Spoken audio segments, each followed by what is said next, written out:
care for us. I rise up because I have children. I have a 5-year-old and a 3-year-old.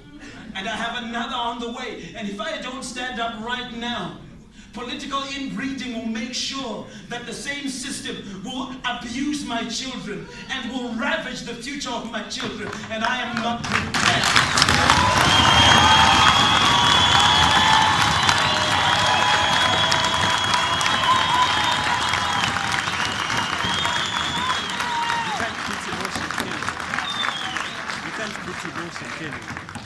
It's such a strong appeal, right?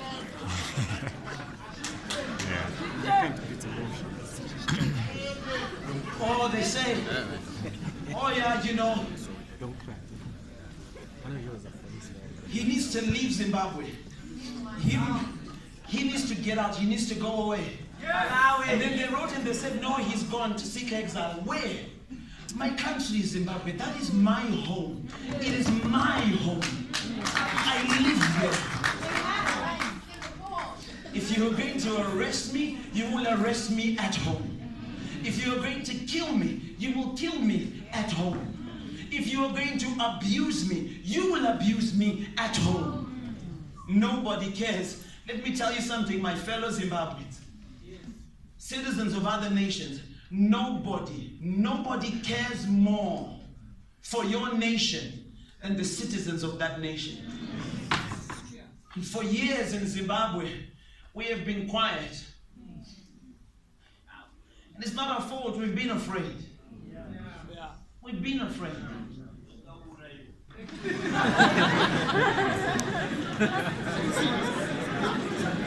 And it's true. But now we demand space. We demand space for us to build our nation the way that we want to build it. How is it that we watch young people of other nations get involved to build their nations? And we envy them. And sometimes, like I did on April 20, 2 days after independence this year, I looked at the flag that sits on my desk and I thought to myself, it feels like my own nation is standing in the way of my dreams, and I would rather belong to another nation. If I could get a chance to become the citizen of another nation, I would do it quickly. Because I love the way that they love their country. I love the way that their 25-year-olds start multi-billion-dollar businesses. Because I love their way that their 30-year-olds are involved in politics. I love their way that their 18-year-olds represent their nation in sports, in science, in arts and culture. In our country, you and I have gotten old, waiting at the door of leadership.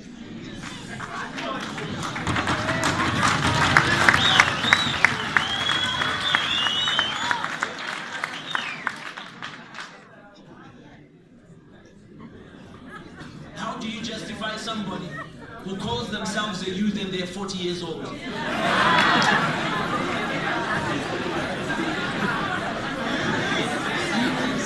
if you are a youth at 40,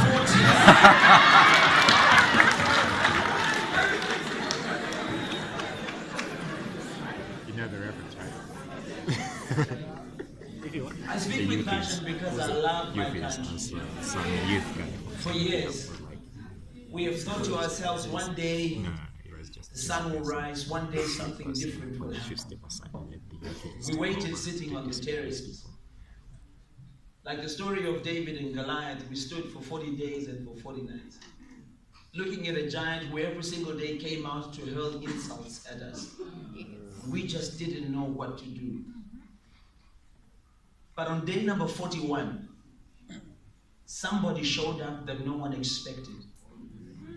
And in fact, on this day number 41, a generation of people showed up, and when they came, they were not even trained for war. If you know the story of David and Goliath, you will know that David was a shepherd boy. He was not a warrior. And when Saul looked at David, the question he asked him, he said, how do you come and confront this soldier? This man has been a warrior since he was a youth, and you are a youth since you were a youth. But David asked a question that nobody, for 40 days and for 40 nights, nobody had dared ask this one question. And he said, who is this?